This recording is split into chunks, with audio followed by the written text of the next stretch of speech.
The last few years, we've seen a consistent trend at changing to smaller portions, of course, because it's kind of an emotional retreat when you have a breakfast treat. But I think bakery as a whole is really going through not an identity crisis, but an evolution. People are really transitioning their bakery and breakfast purchases much more to functional instead of just utilitarian. It's no longer just a bread to splab butter on, but it's what can this piece of bakery item do for me? And so a lot of times it's in health and nutrition. We'll talk a lot about that. I'm sure we'll talk a little bit more about that in this conversation. But then there's also that a treat or a sweet treat is people are looking for that emotional component that gives them a little escape. Welcome to Fresh Take with IDDBA, your source for industry-leading insights and the latest trends in dairy, deli, and bakery. I'm your host, Kat Shanahan, Vice President of Marketing and Membership with IDDBA. And today, our podcast is being recorded live at BakingTECH 2026, ASB's next stage in Chicago, the premier annual event where baking professionals come together to network, learn, and explore the latest innovations in the industry. Today, we are leaning into our What's in Store series, and we're talking about the most important and arguably the most delicious meal of the day, breakfast. From evolving morning habits to the rise of affordable indulgence, the breakfast bakery case is undergoing a massive transformation. Joining me to provide a fresh perspective on these trends is someone who knows the whole story when it comes to sweet treats. Josh Bickford, president of Clyde's Donuts. I'm so sorry for the pun, Josh, but welcome to the show. That was well played. Thank you very much. Excited to be here and have a quick conversation. So you've been an essential part of the IDDBA community for many years, but for those who haven't met you yet, give us a brief overview of your history with Clyde's Donuts and with IDDBA. Yeah, so I'm really blessed to say that Clyde's is our family business. I am a fourth generation member of our family business. Started with my great grandfather in 1920, and all we've done is make donuts since 1920. So it's been pretty exciting. All based out of here in Chicago. So we had a number of facilities in downtown Chicagoland, and now we're out in the western suburbs.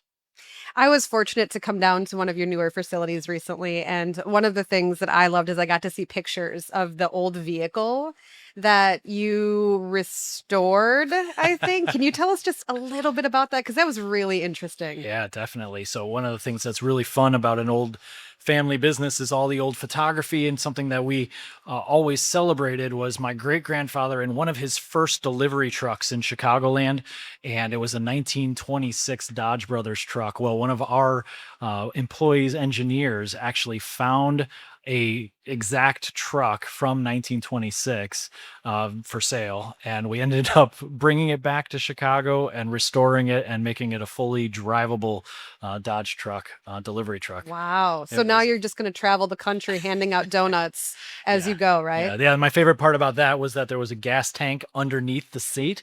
And it was made out of decomposing steel. So and we drove it around before we realized it also didn't have brakes. So it was a dangerous proposition for a couple weeks there. I'm not a car person, but that's the safest place for the gas tank is under the seat, correct? Exactly.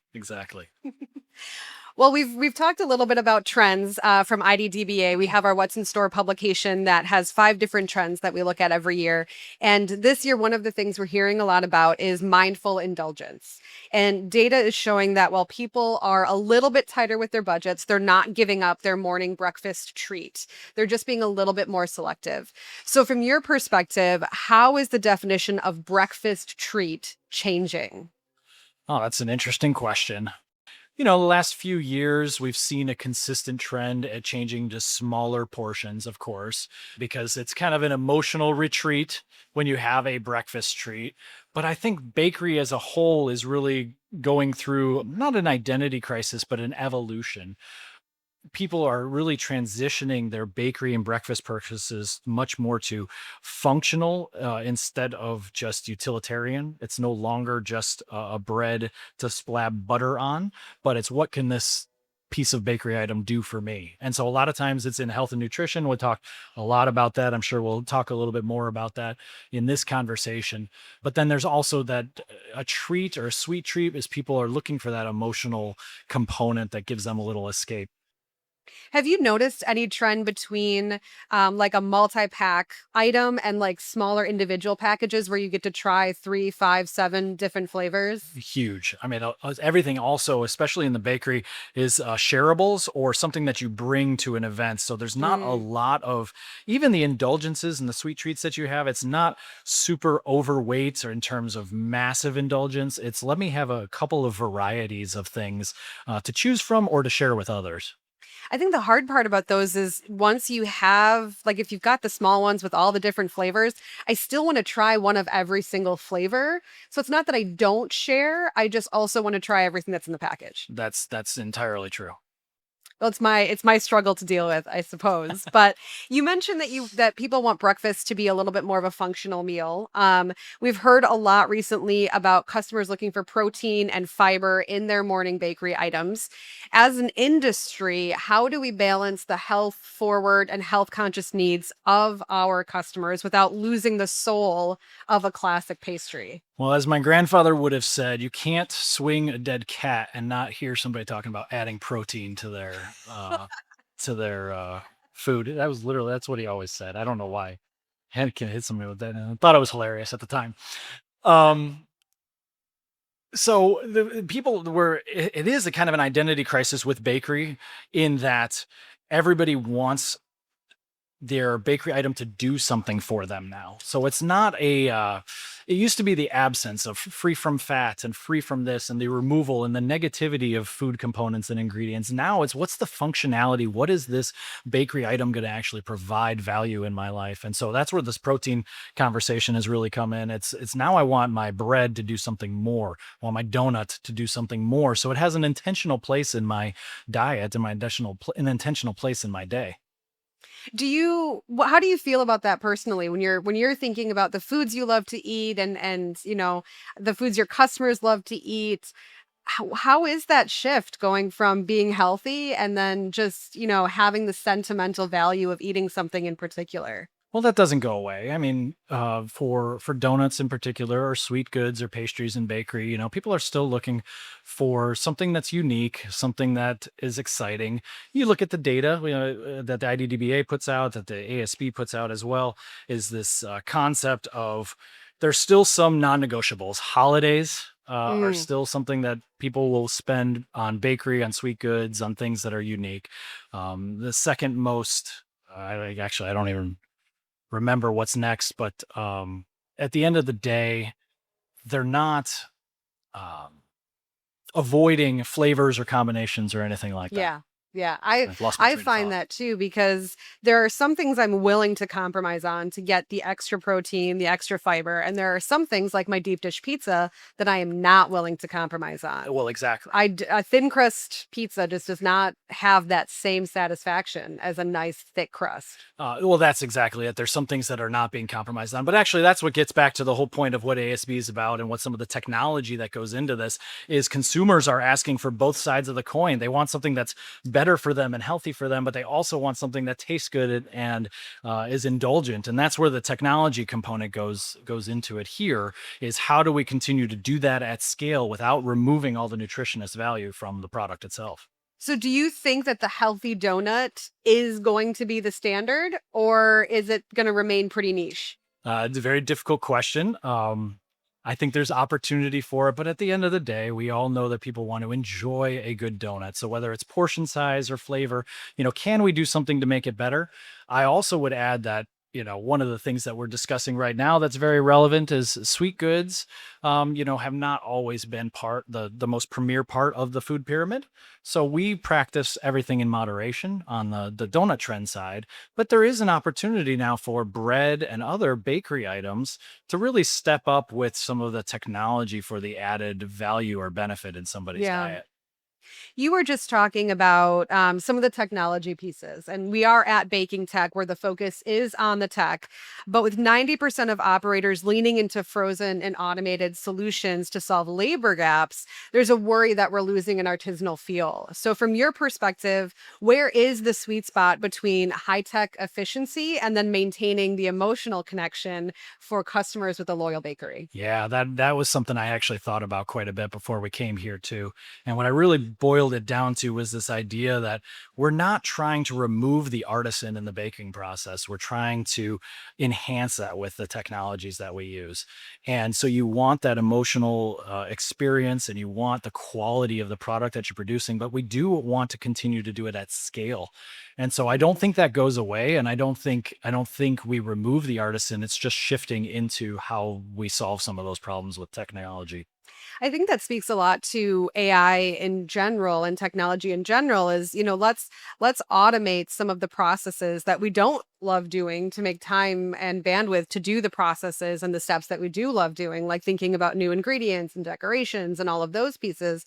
Trying to find that balance, I think, is a problem for a lot of organizations. Oh, absolutely. But I think we've all experienced it too, where as much technology as you implement, and even with some of these AI tools and data analytics and things like that, baking itself is still an art, not Mhm. just the science. And there's a lot of other variables that go into getting it right. In some of the research that we've done at IDDBA, we've come across information about consumers caring more about texture over flavors right now. We're seeing a lot of textural mashups. So, when you think about and look at product innovation, do you think the industry is doing enough to innovate past just new flavors? I mean, there can always be more. Um, but the texture component is really a derivative of social media. I Mm. mean, because you can have a picture of an item and say that it's blueberry, but it's less real if you don't have a picture of some sort of three-dimensional blueberries around it or topping or anything. So I think that's why there's a component. The social media has added the visual impact of textures in product and how it works in order to give it, some presentation on that. And then, of course, the expression of, well, it had this crunch or it was, had these inclusions. I think those are all very important parts to the experience that everybody's trying to enjoy. Do you think that those social media posts, those influencers are having a positive impact on products and innovation within the bakery case?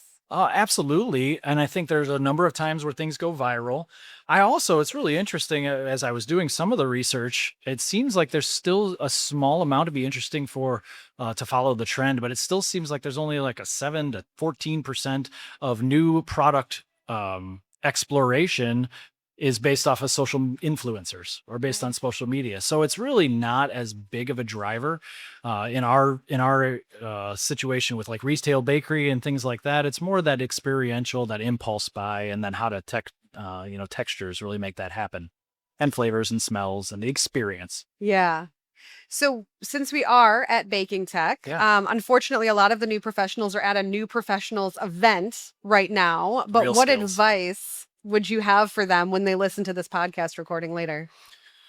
My path to baking was really unique, and I think as I work with some others in the next gen kind of realm, the idea here is that baking can take on so many different paths, and you can be involved in so many different areas. And I think we experience this when we talk in our own associations here. That it doesn't mean that you actually have to be a baker. There's legal, there's marketing, there's other types of obviously sales roles and things like that. And so when I've talked to others to make baking excited or to recruit people to our company, it's, hey, you're really part of a startup. You're really part of an industry that has been around for hundreds and thousands of years. I mean, everybody needs food. So you're part of something and you can take your career in any direction that inspires you. Is really probably what I came up with. I'm going to ask you a follow up question Sure. because one of the things that I've really loved as I've gotten more involved with IDDBA and met more of our members is I have been so impressed and proud of how many family owned businesses Mm. we have as members of the association. And you are a fourth generation, Yes. you said. So, what tips do you have for individuals in a family owned business for blending kind of that personality and that love of baking and the different avenues that it might take while also working in a And family? one of the things I think that I share often about baking alone is with the IDDBA, right? There are other industries, meat and dairy and others, but baking is so family oriented. And I have met so many families, baking families, and it's just an experience from equipment and ingredients where there's just families involved. And so that's been really exciting. I think something special about the baking industry as a whole. Navigating that is unique to everybody's situation. Every company's different. I think there's a lot of great families that have wonderful transition plans and can really give experiences throughout areas of the organizations. One of the things that I was really given was not only experience in one area of the organization, but working with our operational teams and working with our R&D teams. And we would all admit, or I would admit to this group, that some of the foundational ingredients are not my strong suit, but I work well enough with our R&D team that we can really evaluate the best course of action. And so for family businesses, it's really diving into the skill set, working with great people and celebrating their skill set throughout the organization. I do have a little bit of a high-speed fresh take speed round for you. This is the quiz portion of the podcast. So I'm going to give you a trend or a choice. You have to give me your gut reaction in one sentence or less. Okay. You ready? Let's go. Sweet or savory for breakfast? Which one owns the next 5 years? Oh, savory. The croissant of 2027. What's the next pastry format that's going to go viral? Waffles. Ooh. I love waffles. Wow. So that was a good one. I chose that one. Cold brew or hot coffee? Which is the better pairing partner for a premium donut? Oh, hot coffee, of course. Cold brew if you need the extra caffeine. Or if it's 90 degrees in the summer. Exactly. Automation or hand finishing? Where should a mid-sized bakery invest their next dollar? Oh, I think there's still a lot of value in hand automation. It's not hand automation. Both. Both. Done. No, I mean there's something so special about that hand decorated donut. Yes. How unique it is, and I would say that's a good move. All right. The spicy trend, sweet and spicy. Is it a long-term staple or a passing fad? Passing fad. Ube or miso, which global flavor is most likely to become a mainstream breakfast staple? 100% ube. Oh, I was just down in Orlando and there was some really good ube. You'd say it has both kind of that uniqueness. It's something that kind of exciting. And then the color is just outlandish. It looks like that McDonald's character or whatever. It's gorgeous. Single serve or multi-pack? Which is the future of the retail bakery case?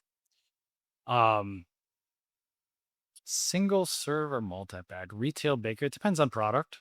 It's quite some product. I think multi-pack. Food is meant for sharing. Families, environments, gathering. I mean, multi-pack is still important. I would vote for multi-pack, like variety pack. Yeah, too. you went back to that variety pack idea, and that's it. I mean, one of the things that comes up all the time is that when you do bring something or you're preparing for Thanksgiving or a holiday or anything like that, everybody wants something different too. So that's what makes it really challenging is you can't necessarily get a pack of, 24 of the same item.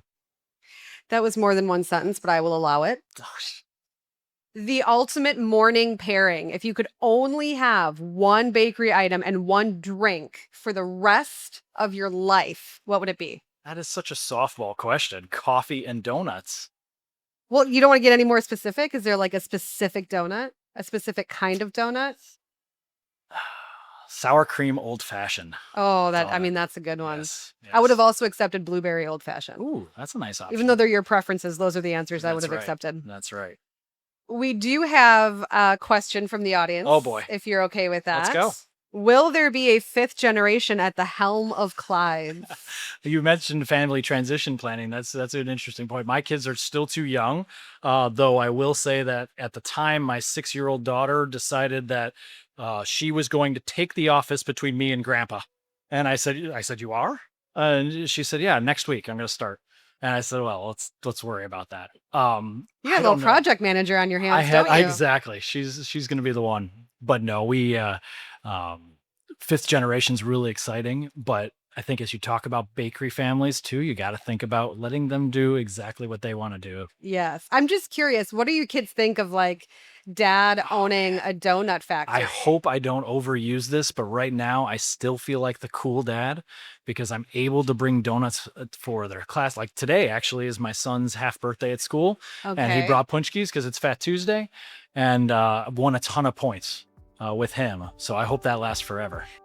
Well, thank you so much for joining us today, Josh. We're out of time on the show floor, but let's keep the conversation going on ASB's and IDDBA social media channels. I'm already excited for next year's ASB show in Atlanta at the Hyatt Regency, February 21st through the 24th. If you're planning to attend, check out ASB at asbe.org to learn more. And thank you for listening to Fresh Take with IDDBA. Thanks for listening. Appreciate it.